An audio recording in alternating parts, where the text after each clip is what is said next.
para pendengar Sales British Channel. Kali ini saya akan membawakan sebuah cerita legenda dari Provinsi Sumatera Utara, yang mana cerita ini diambil dari kumpulan cerita rakyat yang dicetak oleh Media Pustaka ya. Salah satunya yang akan saya bawakan pada kesempatan kali ini adalah mengenai asal muasal Danau Toba. Cerita ini dari Provinsi Sumatera Utara.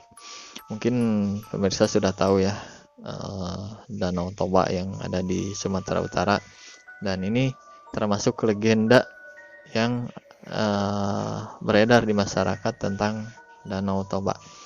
Oke, tanpa banyak lagi membuang waktu, kita langsung saja ikuti cerita legenda ini dengan judul Asal Mula Danau Toba. Pada zaman dahulu, ada seorang petani bernama Toba. Ia hidup menyendiri di sebuah lembah yang landai dan subur. Petani itu mengerjakan sawah dan ladang untuk keperluan hidupnya.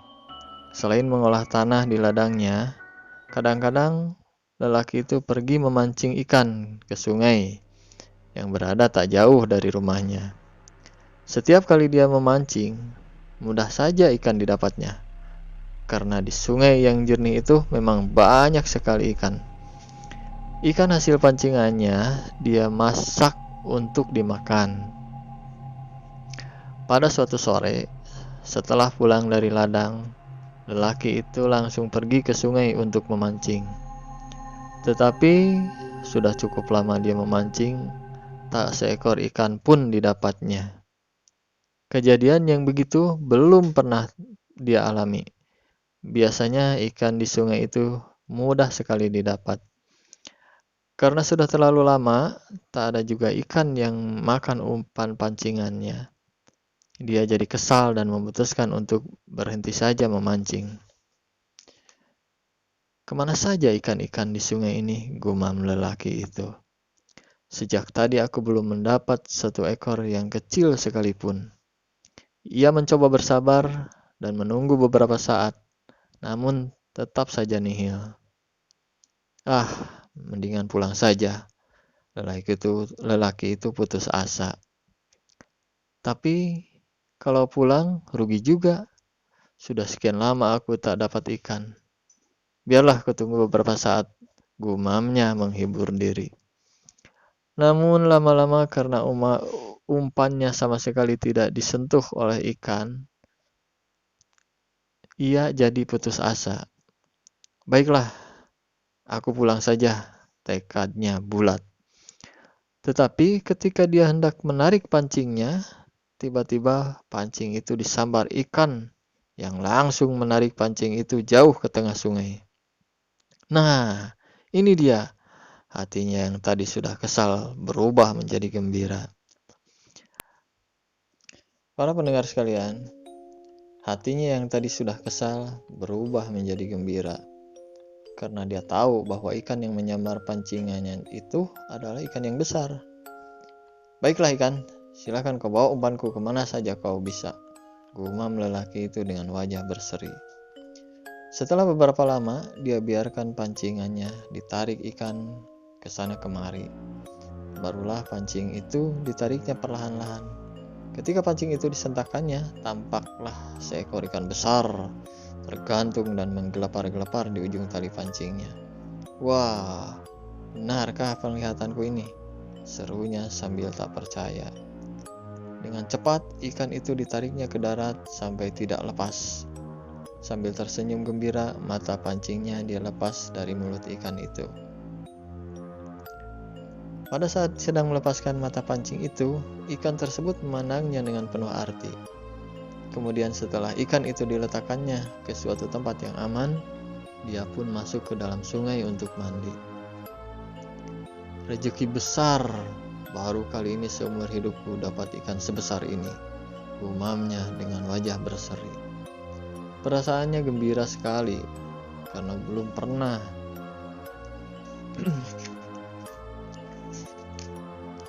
pernah dia mendapat ikan sebesar itu. Dia tersenyum sambil membayangkan betapa enaknya nanti daging ikan itu kalau sudah dipanggang. Tidak akan kupanggang. Sebaiknya kugoreng saja ikan itu dengan minyak kelapa. Pasti lezat sekali, pikirnya. Ketika dia meninggalkan sungai untuk pulang ke rumahnya, hari sudah mulai senja. Setibanya di rumah, lelaki itu langsung membawa ikan besar hasil pancingannya itu ke dapur. Nah, itu dia persediaan minyak kelapa masih ada. Tapi, kayu bakarnya habis. Pada saat dia hendak menyalakan api untuk membanggang ikan itu, ternyata kayu bakar di dapur rumahnya sudah habis.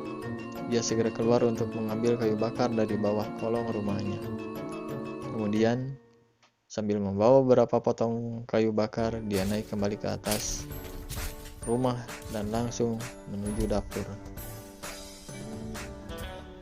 Ketika lelaki itu tiba di dapur, dia terkejut sekali karena ikan besar itu sudah tidak ada lagi.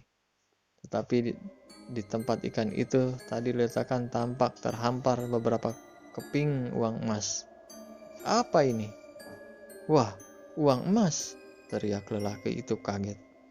Mengapa bisa terjadi begini? Kemana ikan besar itu? Lelaki itu tak habis pikir atas kejadian aneh itu.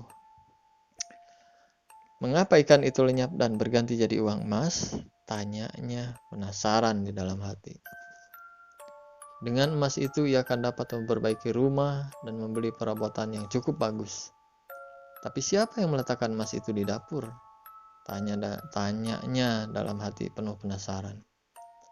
Karena terkejut dan heran mengalami keadaan yang aneh, sambil membawa kepingan uang emas itu, dia meninggalkan dapur dan masuk ke kamar. Ketika lelaki itu membuka pintu kamar, tiba-tiba darahnya pun tersirap. Karena di dalam kamar itu berdiri seorang perempuan dengan rambut yang panjang terurai. Perempuan itu sedang menyisir rambutnya sambil berdiri menghadap cermin yang tergantung pada dinding kamar. Sesaat kemudian, perempuan itu tiba-tiba membalikkan badannya dan memandang lelaki itu yang tegak kebingungan di mulut pintu kamar. Lelaki itu menjadi sangat terpesona karena wajah perempuan yang berdiri di hadapannya luar biasa cantiknya. Dia belum pernah melihat perempuan secantik itu, meskipun dahulu dia sudah jauh mengembara ke berbagai negeri. Kau ini siapa? Lelaki itu dengan gemetar. Apakah kau benar-benar ingin tahu siapa aku? Tanya perempuan itu. Benar, sejak kapan kau berada di dalam kamarku? Baru saja. Kau yang tadi telah membawaku dari sungai. Hah? Dari sungai? Memangnya kau ini? Lelaki itu tidak meneruskan ucapannya. Ya, aku adalah jelmaan ikan yang kau tangkap di sungai, kata perempuan itu dengan suara renyah dan merdu. Kau jelmaan ikan? Jangan bercanda. Betul, aku telah mengatakan hal yang sebenarnya. Benarkah? Benar bang, desah perempuan itu dengan mesra. Pandangannya sayu merayu. Hati lelaki itu berdesir seketika. Selama ini dia hidup sendiri tanpa pendamping. Sekarang di dalam kamarnya ada seorang perempuan cantik yang sepertinya menaruh hati kepadanya. Masa akan kusia-siakan? Ia begitu cantik, pikir lelaki itu dengan memandang masih terpana. Tak peduli dari mana asalnya, aku akan mengawini perempuan ini. Tapi aku juga tidak terburu-buru. Akan kuamati dulu selama beberapa hari, jangan-jangan ia akan berubah menjadi ikan lagi. Karena hari sudah malam, perempuan itu minta agar lampu dinyalakan. Setelah lelaki itu menyalakan lampu, dia diajak perempuan itu mengawaninya ke dapur karena dia hendak memasak nasi untuk mereka berdua. Sambil menunggu nasi masak, diceritakan oleh perempuan itu bahwa dia adalah penjelmaan dari ikan besar yang tadi didapat lelaki itu ketika memancing di sungai. Kemudian dijelaskannya pula bahwa beberapa keping uang emas yang terletak di dapur itu adalah penjelmaan sisiknya. Setelah beberapa minggu, perempuan cantik itu tinggal serumah bersamanya. Pada suatu hari, lelaki itu melamar perempuan tersebut untuk jadi istrinya. Adik manis, tidak pantas jika sepasang lelaki dan perempuan tinggal serumah tanpa adanya suatu ikatan. Kata lelaki itu mulai pinangannya. Maukah kau menemaniku hidup selamanya di rumah ini? Apa maksud abang? Aku melamarmu. Aku ingin kau bersedia menjadi istriku, tanya lelaki itu dengan penuh harap. Perempuan itu menunduk, sepasang matanya mengeluarkan tetes air mata. Bukan tangis kesedihan, melainkan tangis bahagia. Aku senang mendengar ucapan abang. Tapi, apakah abang bersedia pula berjanji? Berjanji bagaimana? Berjanji tidak akan menyebut asal-usulku lagi. Karena apapun yang terjadi, kita adalah sepasang suami istri. Jadi tidak boleh kita menghina satu dan lainnya. Oh, kalau cuma itu aku tidak keberatan. Abang mau bersumpah? Lelaki itu mengacungkan jarinya ke atas dan berkata dengan suara mantap. Aku toba. Berjanji akan mencintai dan mengasihi istriku selama-lamanya dan tidak akan mengungkit-ungkit atau menyebut asal-usul istriku. Terima kasih bang, kata perempuan itu sambil memeluk calon suaminya. Demikianlah perempuan itu kemudian menyatakan bersedia menerima lamarannya dengan syarat lelaki itu harus bersumpah bahwa seumur hidupnya dia tidak akan pernah mengungkit asal-usul istrinya yang berasal dari ikan.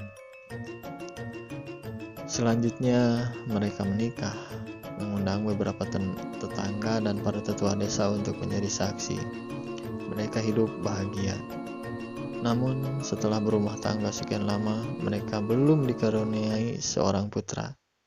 Pak Toba dan istrinya mulai gelisah. Mereka kemudian datang kepada sesepuh atau tetua desa untuk minta petunjuk. Tetua desa yang menyarankan agar mereka berdua berhenti makan daging ikan. Mereka hanya makan nasi dan sayur mayur selama beberapa bulan. Tidak berapa lama kemudian sang istri menunjukkan tanda-tanda adanya kehamilan. Puji syukur kepada Tuhan.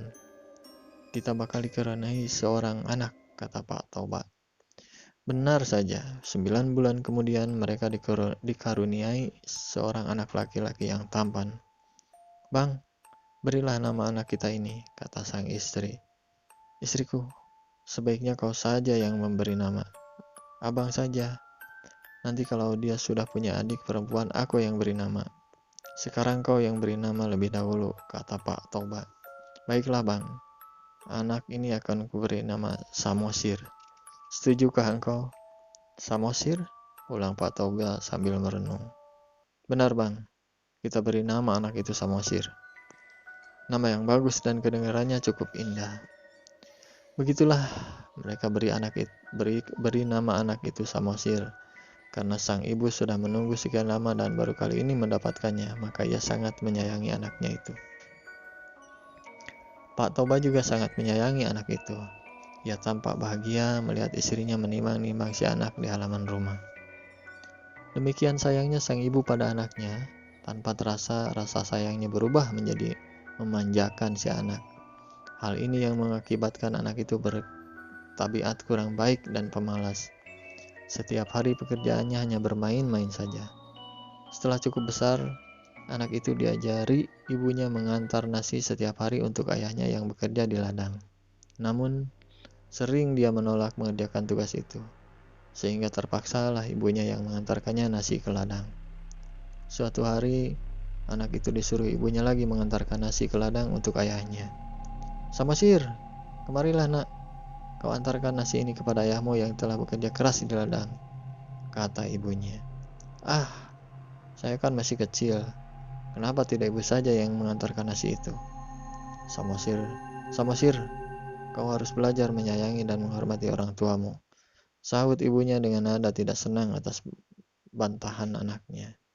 Apa maksud ibu? Ayahmu telah bekerja keras sejak pagi tadi. Dia bekerja untuk kita, untuk makan kita sehari-hari. Sudah selayaknya kau membantu. Toh kau tidak ikut mencangkul, cuma mengantar nasi dan lauknya. Ah, ibu, Samosir. Baiklah, baiklah, Bu. Mulanya dia menolak, akan tetapi karena terus dipaksa ibunya, dengan kesal pergilah dia mengantarkan nasi itu. Esok paginya ia juga diminta mengantarkan nasi dan lauk kepada ayahnya yang tengah berada di ladang. Seperti yang kemarin juga, ia merasa berat untuk melaksanakan tugas dari ibunya itu. Pada hari ketiga, sang ibu masih tetap menyuruhnya lagi. Kali ini dia menolaknya mentah-mentah. Tidak, Bu. Mengapa saya yang masih kecil diharuskan ikut-ikutan bekerja seperti orang dewasa? Kata Samosir. Saya lebih suka bermain-main saja di rumah. Samosir, justru kau masih kecil harus belajar bekerja keras. Nanti kalau besar akan jadi terbiasa, tukas ibunya. Tidak, Ibu. Ibu hanya sengaja memanfaatkan aku. Karena ibu sendiri malas mengantarkan makanan itu kepada ayah. Jangan salah sangka, nak. Kalau kau keberatan juga tidak mengapa. Aku akan mengantarkannya sendiri.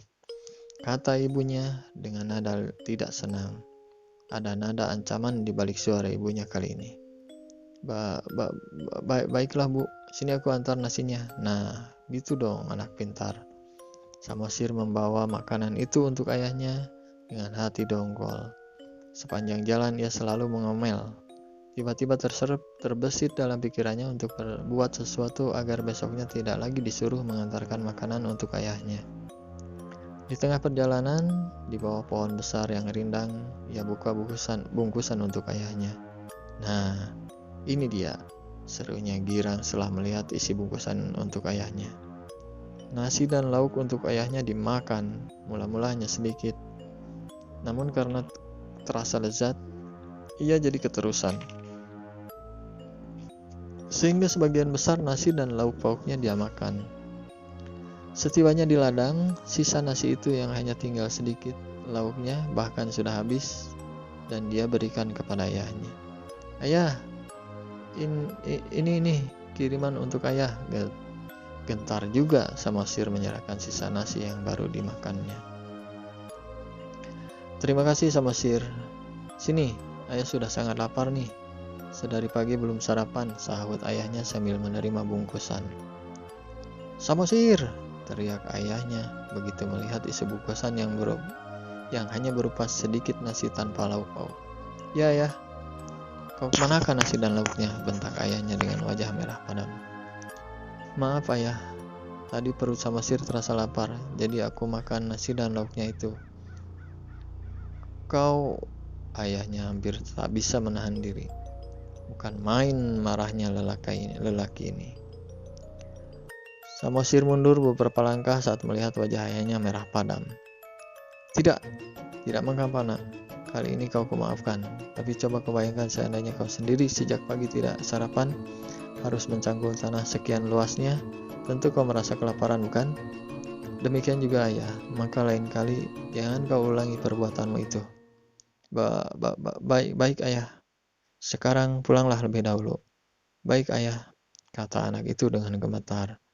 Dengan cepat anak itu melangkahkan kakinya. Sampai di rumah ia mengadu pada ibunya. Bu, ayah marah-marah di ladang. Aku takut. Besok aku tak mau mengantarkan nasi untuknya. Loh, mengapa anak ayahmu marah-marah? Samosir tidak tahu, Bu. Kau tidak berbuat salah? Tidak, Bu. Ya sudah. Nanti kalau pulang, aku akan menegur ayahmu. Demikianlah ketika si ayah pulang, ia malah ditegur oleh istrinya. Mengapa abang memarahi si Samosir? Bukankah ia anak yang baik? Sudah bersedia membantu mengantarkan nasi dan lauk untuk abang di ladang? Pak Toba kaget mendengar teguran istrinya. Tapi ia masih bisa menahan diri. Ia duduk lalu berkata lembut kepada istrinya. Sebenarnya aku yang pantas menegurmu,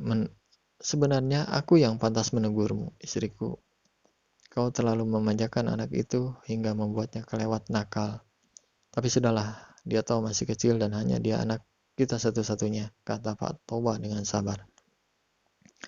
Abang, sebenarnya apa yang telah terjadi?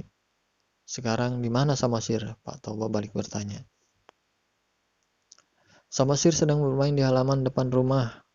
Pak Toba melongok keluar rumah dan melihat anak itu sedang bermain kuda-kudaan dari pelepah daun kelapa. Anak itu agak nakal, celetuk Pak Toba. Iya, tapi abang harus menjelaskan kenapa abang memarahinya. Pak Toba menghela napas panjang dan nasi dan lauk yang kau suruh antarkan untukku telah dimakannya di tengah jalan. Hah? Iya, tapi aku tidak memarahinya, hanya mengingatkannya bahwa bekerja sejak pagi tanpa sarapan, perut menjadi sangat lapar. Pada saat perut lapar inilah aku sangat membutuhkan nasi yang dikirim. Jadi, dia telah berani memakan nasi kiriman untuk abang? Benar, tapi sudahlah, aku masih bisa memakluminya. Katanya perutnya juga sedang lapar, maka terpaksa dia makan kirimanku itu. Sebenarnya dia sudah makan sebelum kusuruh ke ladang. Istriku, sudahlah, bagaimanapun dia anak kita. Kita maklumi saja, dia tahu masih kecil. Terima kasih abang, kau sungguh ayah yang bijak. Esoknya, Samosir merasa senang karena ibunya tidak menyuruh mengantarkan hasil nasi dan lauk ke ladang. Wanita cantik jelmaan ikan itu sendiri yang mengantarkannya bekal makanan untuk suaminya. 3 hari kemudian, barulah si ibu memintanya lagi mengantarkan bekal ke ladang. Hari itu sudah agak siang. Samosir, cepat-cepat ya. Kasihan ayahmu sejak tadi belum makan, pesan ibunya. Ya bu, saya kan masih kecil. Mana mungkin bisa berjalan cepat. Kalau mau cepat-cepat ya ibu sendiri saja yang mengantarkannya, sahut Samosir. Ibu masih harus mencuci pakaianmu, kata ibunya. Terpaksa anak itu menerima tugas dari ibunya dengan hati yang dongkol. Memang sejak semula ia tidak mau mengantarkan makanan untuk ayahnya. Dalam perjalanan, persis di bawah pohon rindang yang dulu, ia buka bungkusan dan dimakannya nasi dan lauk untuk ayahnya. Lezat juga. Paling-paling ayah cuma mengingatkanku, gumam anak ini sambil terus menyikat makanan ayahnya. Setelah tinggal sedikit, hanya sisa-sisa nasi yang telah bercampur kuah dan sedikit lauk ia bungkus lagi kiriman untuk ayahnya itu. Wah, aku agak terlambat, harus cepat-cepat sampai di ladang, gumam anak itu dengan rasa was-was. Benar, matahari bahkan hampir condong ke arah barat. Si ayah nampak terduduk lemas di pinggir pematang ladang. Maaf ayah, saya agak terlambat, kata Samosir setelah dekat ayahnya. Perut Pak Toba yang sejak tadi sudah melilit-lilit tak bisa diajak basa-basi lagi. Ia segera meraih bungkusan di tangan Samosir. Belum lagi ia membuka isi bungkusan itu, tiba-tiba wajahnya berubah merah padam. Sepasang matanya nampak berkilat-kilat karena ia merasa betapa ringannya isi bungkusan itu. Kau makan lagi isi bungkusan ini? Tanya ayahnya. Samosir tidak melanjutkan ucapannya. Pak Toba membuka bungkusan, sepasang matanya terbelalak demi melihat sisa-sisa nasi yang tinggal sedikit bercampur kuah dan lauk. Kurang ajar, bentaknya dengan geram. Samosir menggigil melihat kemarahan ayahnya. Kau yang memakannya lagi? Bentak ayahnya. Samosir hanya bisa mengangguk kecil. Kemarin-kemarin aku sudah mengingatkanmu. Kau ternyata masih bandel, ucap ayahnya. Samosir takkan mengulanginya lagi. Ampun ayah. Pak Toba mencekal baju anaknya dengan amarah yang meluap hingga anak itu benar-benar ketakutan. Plak, plak. Tangan Pak Toba menampar kedua pipi anak itu. Sebenarnya tidak terlalu keras tamparan itu, namun karena dilakukan dengan penuh amarah, maka bagi si anak jadi terasa sakit sekali. Anak yang tidak bisa diajar, tidak tahu diuntung, dasar anak ikan. Anak itu berontak. Setelah lepas dari cekalan ayahnya, ia berlari pulang ke rumahnya sambil menangis. Anak itu berlari pulang menemui ibunya di rumah. Kepada ibunya dia adukan bahwa dia dipukuli ayahnya. "Ibu, mengapa ayah mengatakan aku ini anak ikan?" "Apa?" Wanita itu kaget bagai disambar petir mendengar pertanyaan anaknya. "Benarkah dia berkata seperti itu?" "Benar, Bu. Apakah ibu berasal dari ikan?" Wanita itu tertunduk malu. Ada kurat kesedihan yang dalam di wajahnya. Terutama ketika suaminya sudah melanggar sumpahnya dengan membongkar asal-usulnya di depan anak mereka sendiri. "Samosir," kata wanita itu, "sekarang segera pergilah mendaki bukit yang tinggi. Sana panjatlah pohon kayu tertinggi yang terdapat di puncak bukit itu." "Kenapa, Bu? Ada apakah gerangan?" "Sudahlah, jangan banyak bertanya. Kalau kau ingin selamat, cepatlah lakukan perintah ibu." Tanpa bertanya lagi, si anak segera melakukan perintah ibunya itu. Dia berlari-lari menuju bukit tersebut dan mendakinya. Ketika tampak oleh si ibu, anaknya sudah hampir sampai ke puncak pohon kayu yang dipanjatnya di atas bukit. Dia pun berlari menuju sungai yang tidak begitu jauh letaknya dari rumah mereka itu. Begitu tiba di tepi sungai, ia berhenti sejenak. "Hai, suamiku, karena kau telah melanggar sumpahmu, maka aku akan kembali kepada asal mulaku." Demikian kata wanita itu dengan derai air mata. Pada saat tetes air matanya jatuh ke pinggir sungai, tiba-tiba kilat menyambar disertai bunyi guruh yang menggelegar. Sesaat kemudian dia melompat ke dalam sungai dan tiba-tiba berubah menjadi seekor ikan besar. Pada saat yang sama, sungai itu pun banjir besar dan turun pula hujan yang sangat lebat. Beberapa waktu kemudian, air sungai itu sudah meluap kemana-mana dan tergenanglah lembah tempat sungai itu mengalir. Pak Toba yang sedang berjalan ke rumah terkejut sekali melihat alam yang berubah menjadi ganas.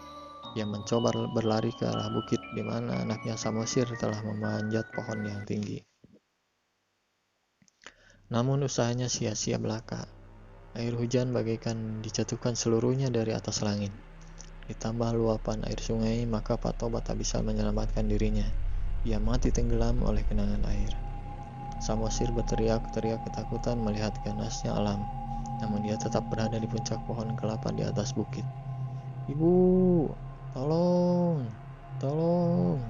Hampir 2 hari Samosir tak berani turun dari puncak pohon kelapa. Sementara genangan air itu semakin luas dan berubah menjadi danau yang sangat besar. Sebagian bukit yang didaki Samosir itu ikut terendam. Beberapa saat kemudian luapan air dan hujan telah berhenti. Sepertiga dari puncak bukit itu terendam air hingga membentuk pulau kecil di tengah-tengah danau yang sangat luas. Samosir turun dari puncak pohon kelapa dengan tubuh lemas. Demikianlah Samosir selamat dari banjir hujan dan hujan badai. Namun terpaksa ia hidup di tempat terpencil yang kemudian hari dinamakan orang Danau Toba. Sedang pulau kecil di tengah-tengahnya diberi nama Pulau Samosir. Samosir hidup dengan makan seadanya. Kini anak itu tak bisa bermalas-malasan lagi. Ia harus bekerja keras untuk bisa bertahan hidup. Sekarang ia sadar mengapa ayahnya begitu marah ketika bekal makanannya ia habiskan. Karena itu, anak-anak Indonesia yang masih mempunyai kedua orang tua harus bersyukur dan tidak segan-segan untuk membantu kedua orang tua yang telah bersusah payah menghidupi dan menyekolahkan kita. Oke, itu dia legenda